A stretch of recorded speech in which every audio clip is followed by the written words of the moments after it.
Richards ने दूसरी raw में खिड़की के साथ पहली कुर्सी पर बैठे हुए उस लड़के को चौथी बार घूरा।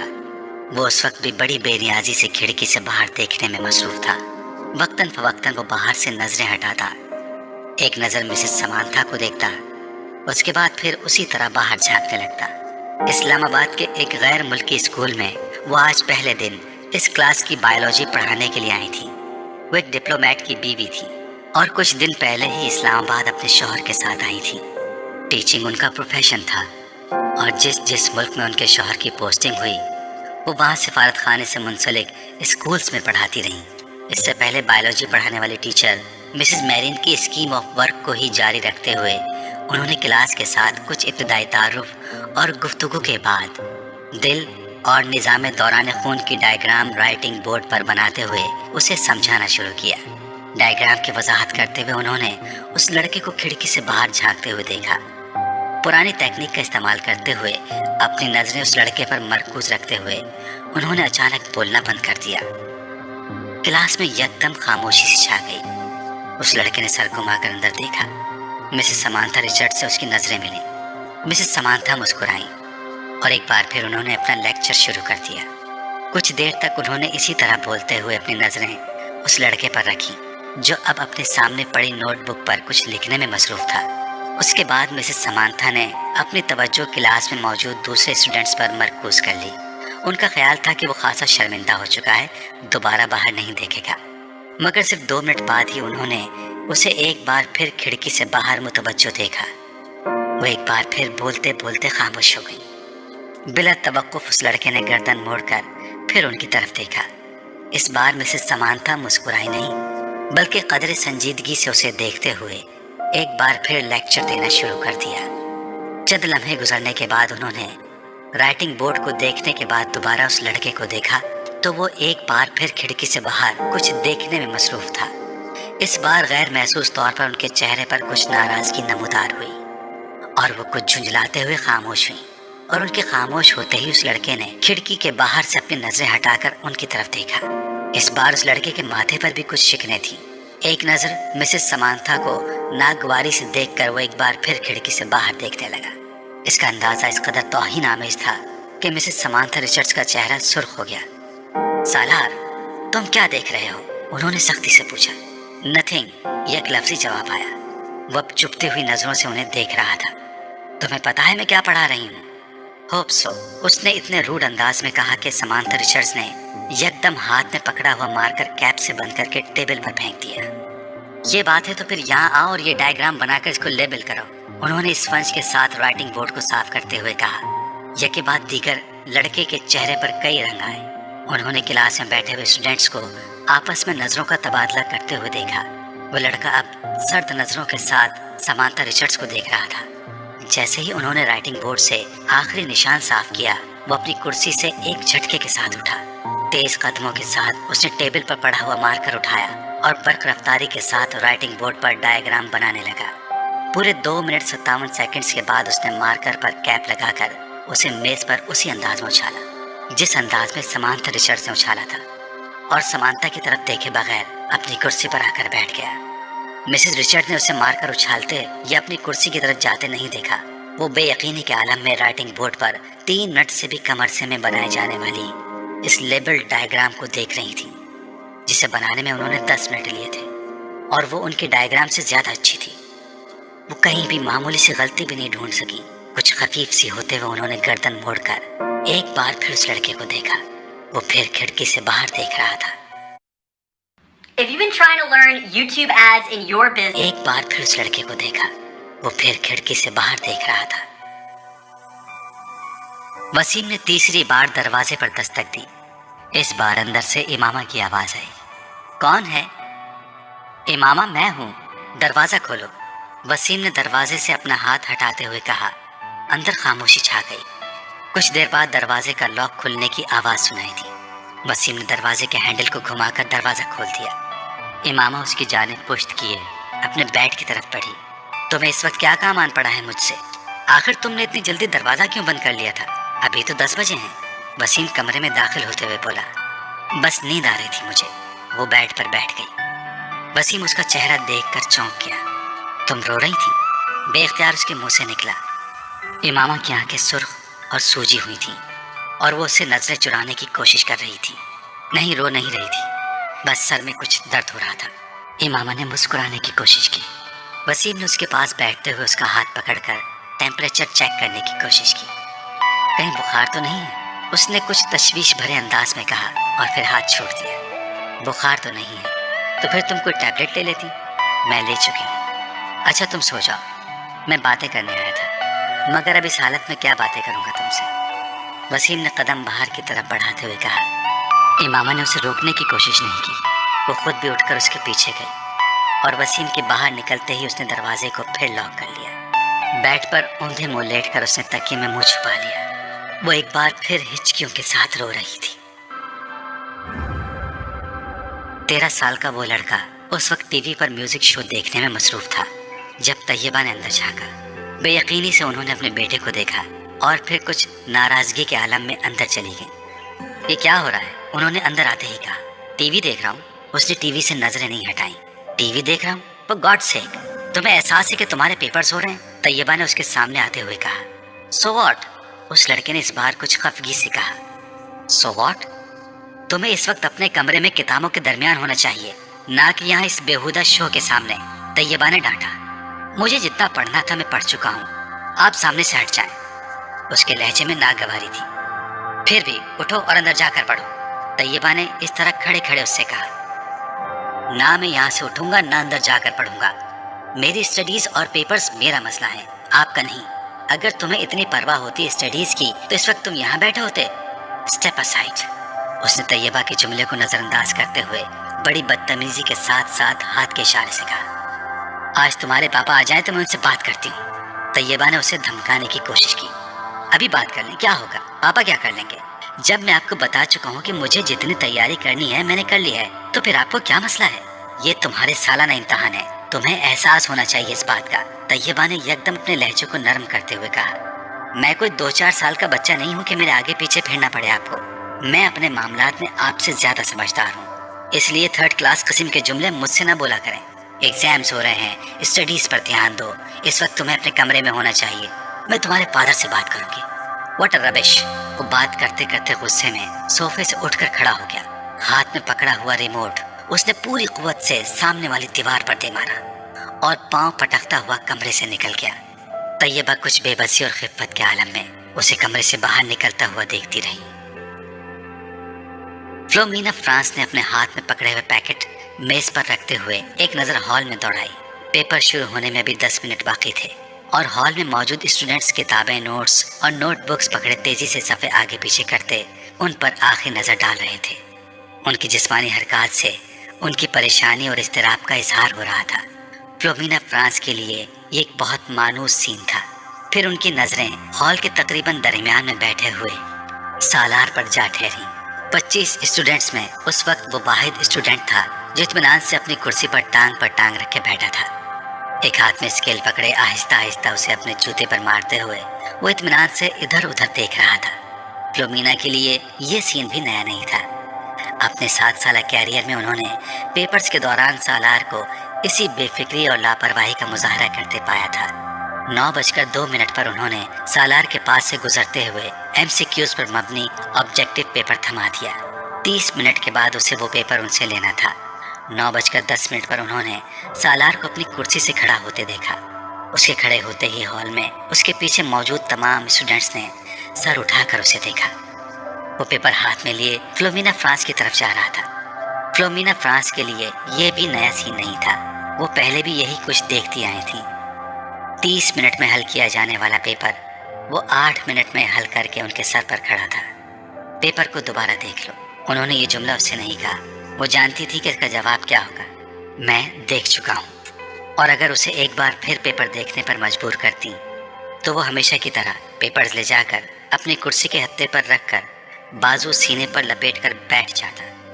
उन्हें याद नहीं था कि कभी उसने उनके कहने पर पेपर को दोबारा चेक किया हो, और वो ये तस्लीम करती थी कि उसे इसकी जरूरत भी नहीं थी। उसके पेपर में किसी एक भी गलती को ढूंढना बहुत मुश्किल काम था। उन्होंने एक हल्की सी मुस्कुराहट के साथ उसके हाथ से पेपर पकड़ लिया। तुम जानते हो सालार, मेरी जिंदगी की सबसे बड़ी तमन्ना क्या है? उन्होंने पेपर पर नजर डालते हुए कहा कि मैं तुम्हें 30 मिनट का पेपर 30 मिनट के बाद सबमिट करवाते हुए देखूं। वो उनकी बात पर खफीफ अंदाज में मुस्कुराया। आपकी ये ख्वाहिश उस सूरत में पूरी हो सकती है मैम, अगर मैं ये पेपर 150 साल की उम्र में हल करने बैठूं। नहीं, मेरा ख्याल है 150 साल की उम्र में तुम ये पेपर 10 मिनट में करोगे। इस बार वो हंसा और वापस मुड़ गया। फ्लोमिना फ्रांस ने एक नज़र उसके पेपर के सफ़ात को उलट पलट कर देखा। एक सरसरी सी नज़र भी उन्हें ये बताने के लिए काफ़ी थी कि वो इस पेपर में कितने नंबर गंवाएगा। 0। सलमा ने अपनी बेटी के हाथों में गिफ्ट पेपर में लिपटे हुए पैकेट को हैरानी से देखा। ये क्या है इमामा? तुम तो मार्केट गई थी, शायद कुछ किताबें लेनी थी तुम्हें। हाँ अम्मी, मुझे किताबें ही लेनी थी, मगर किसी को तोहफे में देने के लिए। किसको तोहफा देना है? वो लाहौर में एक दोस्त है मेरी, उसकी सालगिरह है, उसके लिए ख़रीदा है। कोरियर सर्विस के ज़रिए भिजवा दूंगी, क्योंकि मुझे तो अभी यहाँ रहना है। लाओ फिर मुझे दो ये पैकेट, मैं वसीम को दूंगी, वो भिजवा देगा। नहीं अम्मी, मैं अभी नहीं भिजवाऊंगी, अभी उसकी सालगिरह की तारीख नहीं आई। सलमा को लगा जैसे वो यकदम घबरा गई हो। उन्हें हैरानी हुई, क्या ये घबराने वाली बात थी? 3 साल पहले इमामा की वजह से उन्हें बहुत ज़्यादा परेशानी का सामना करना पड़ा था, उन्हें और उनके शौहर हाशिम को। वो तब अपनी बेटी के बारे में बहुत फिक्रमंद थी, और हाशिम उनसे ज़्यादा।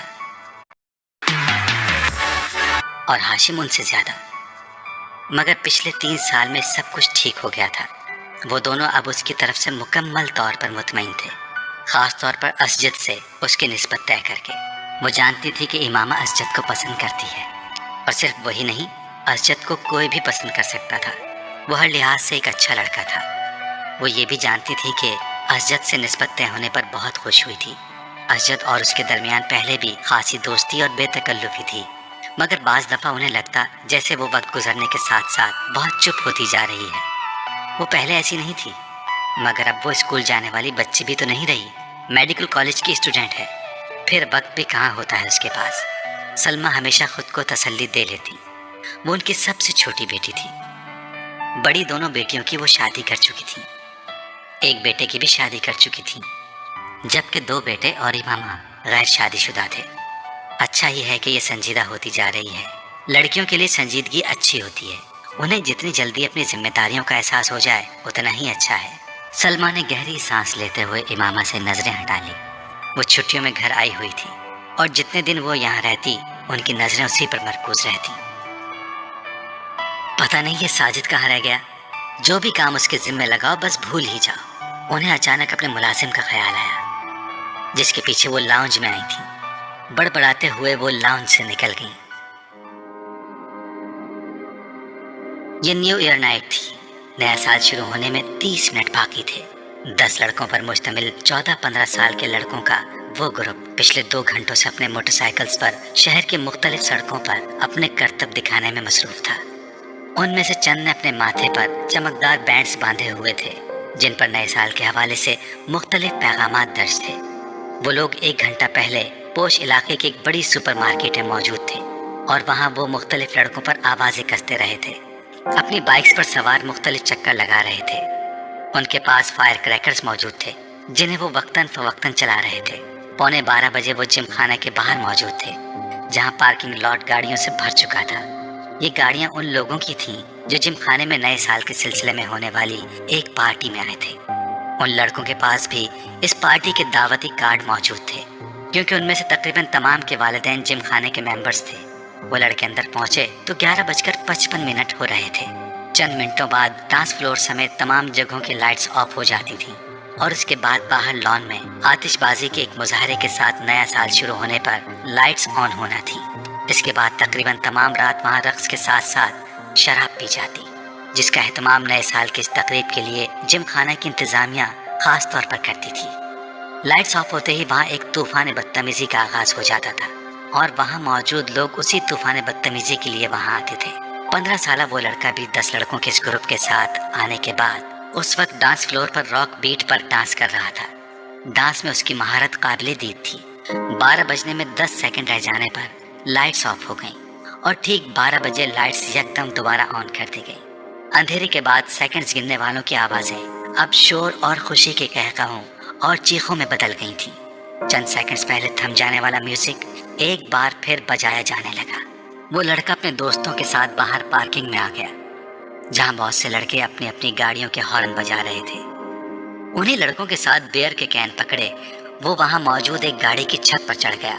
उस लड़के ने गाड़ी की छत पर खड़े खड़े अपनी जैकेट की जेब से बियर का एक भरा हुआ कैन निकाला और पूरी कुव्वत से कुछ फासले पर खड़ी एक गाड़ी की विंड स्क्रीन पर दे मारा। एक धमाके के साथ गाड़ी की विंड स्क्रीन चूर चूर हो गई। वो लड़का इत्मीनान के साथ अपने बाएं हाथ में पकड़ा कैन पीता रहा। वो पिछले आधे घंटे से कामरान को वीडियो गेम खेलते हुए देख रहा था। स्क्रीन पर मौजूद स्कोर में कोई खास इजाफा नहीं हो रहा था। शायद इसकी वजह वो मुश्किल ट्रैक था जिस पर कामरान को गाड़ी ड्राइव करनी थी। सालार लाउंज के सोफों में से एक सोफे पर बैठा अपनी नोटबुक पर कुछ लिखने में मसरूफ था, मगर वक्तन फवक्तन नजर उठाकर टीवी स्क्रीन को भी देख रहा था, जहां कामरान अपनी जिद्दोजहद में मसरूफ था। ठीक आधे घंटे बाद उसने नोटबुक बंद करके सामने पड़ी मेज पर रख दी, फिर मुंह पर हाथ रखकर जमाही रुकी। दोनों टांगे सामने पड़ी मेज पर रखकर और दोनों हाथों की उंगलियां सर के पीछे बांधे वो कुछ देर स्क्रीन को देखता रहा, जहां कामरान अपने तमाम चांसेस जाया करने के बाद एक बार फिर नया गेम खेलने की तैयारी कर रहा था। क्या प्रॉब्लम है कामरान? सालार ने कामरान को मुखातिब किया। ऐसे ही नया गेम लेकर आया हूँ, मगर स्कोर करने में बड़ी मुश्किल हो रही है, कामरान ने बेजारी से कहा। अच्छा मुझे दिखाओ। उसने सोफे से उठकर रिमोट कंट्रोल उसके हाथ से ले लिया। कामरान ने देखा, पहले 20 सेकंड ही सालार उसे जिस स्पीड पर दौड़ा रहा था उसी स्पीड पर कामरान अब तक नहीं दौड़ पाया था। जो ट्रैक उसे बहुत मुश्किल लग रहा था वो सालार के सामने एक बचकाना चीज महसूस हो रहा था। 1 मिनट बाद वो जिस स्पीड पर गाड़ी दौड़ा रहा था उस स्पीड पर कामरान के लिए उस पर नजरें जमाना मुश्किल हो गया, जबकि सालार इस स्पीड पर भी गाड़ी को मुकम्मल तौर पर कंट्रोल किए हुए था। 3 मिनट के बाद कामरान ने पहली बार गाड़ी को डगमगाते और फिर ट्रैक से उतरकर धमाके के साथ तबाह करते देखा। कामरान ने कुछ मुस्कुराते हुए मुड़कर सालार को देखा। गाड़ी क्यों तबाह हुई थी?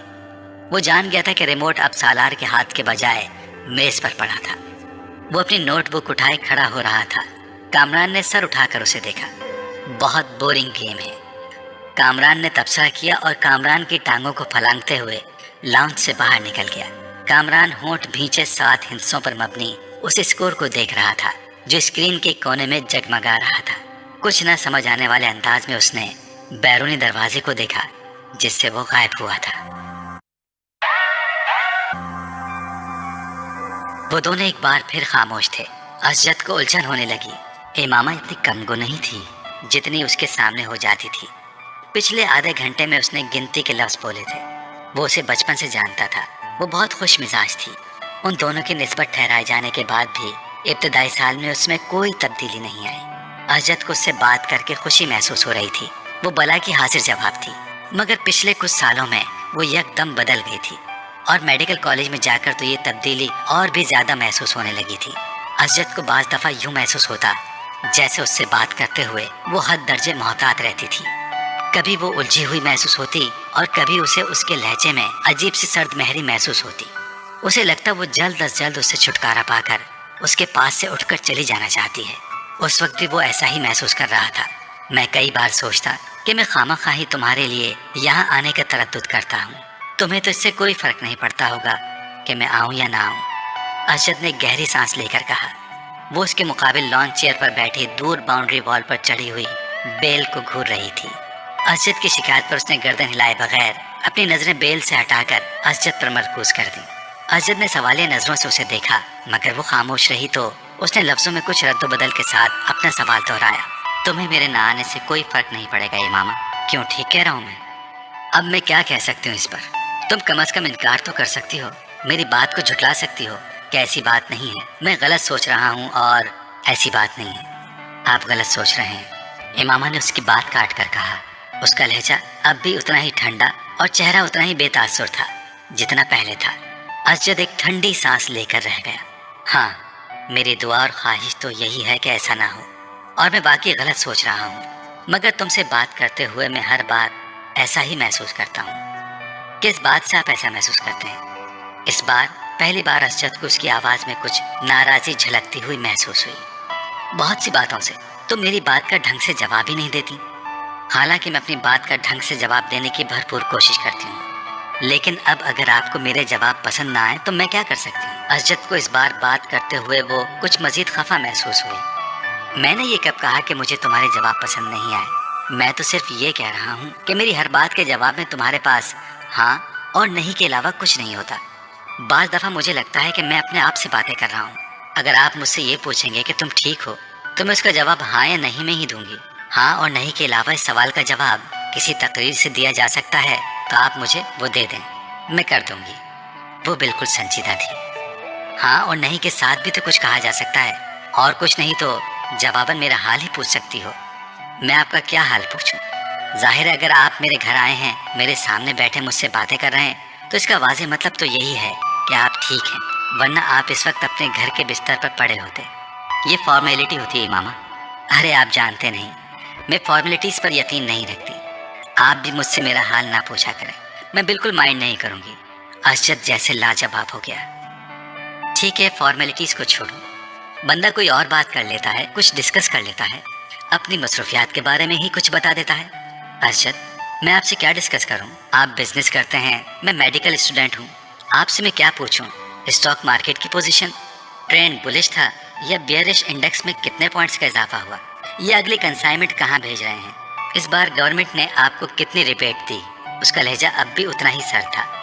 या आपसे एनाटॉमी डिस्कस करूं, कौन से अवामिल इंसान के जिगर को मुतासर करते हैं, बाईपास सर्जरी में इस साल कौन सी नई टेक्निक इस्तेमाल की गई है, दिल की धड़कन बहाल करने के लिए कितने से कितने वोल्ट का इलेक्ट्रिक शॉक दिया जा सकता है।